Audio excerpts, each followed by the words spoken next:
Alright guys, welcome back. So today's video is going to be a part 2 to that Taurus Millennium G2 pistol video that I did about a month or so ago. As soon as I posted that video, I started having comments rolling in where people were, I guess, a little bent out of shape about a few things I said about the pistol in that video. And I did reply back to those comments, kind of explaining why I said the things that I did. But it still seems like every now and then those questions are still popping up. So I figured I'd just make a part 2 and kind of explain why I said the things that I said. Now, the first thing that people were kind of bent out of shape about was my critique on the trigger. Now, before I talk about that, there was one thing that I did forget to mention in that first video, and that those Taurus G2 pistols do have double strike capabilities, meaning if you pull the trigger, you get a click instead of a bang.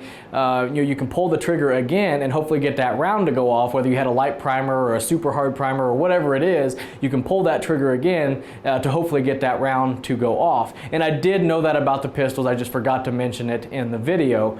But the things I said about the trigger that I didn't care for was it has a super long take up and the break was a little bit spongy. Those were like my two things that I didn't like about the trigger. Now, people were bent out of shape saying that the triggers were that way because of the double strike capabilities and all that, and I did know that, but that doesn't change, my opinion on the trigger. I don't care for super long take up, and I like the trigger break to be nice and crisp, not spongy. Those are just my opinions, and like I said, I knew about the trigger being double strike and all that stuff. That doesn't change my opinion. I just don't care for those, I guess, those features in a trigger.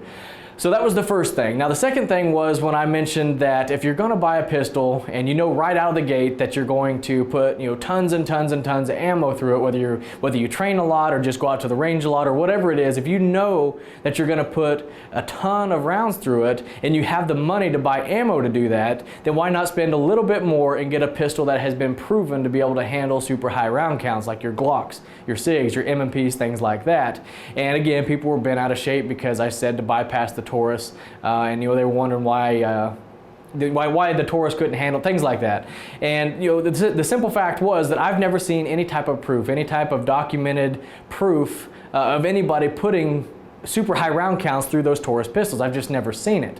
So I wasn't trying to say that the Taurus couldn't do it. I've just never seen any proof that they can. And if you got the money to buy that much ammo, then just spend a little bit of money on the pistols that can do it. They have documented proof that they can go super high round counts. Now, I'm not trying to say that Glocks or SIGs or M&Ps are they're all malfunction free. Every gun's going to fail at some point. I do understand that. But the higher end pistols, the well-known brands, can go really high round counts without any types of major malfunctions or breakages or anything like that. So that's why I said it. I wasn't trying to say that the Taurus couldn't do it. I just never seen any proof that they can.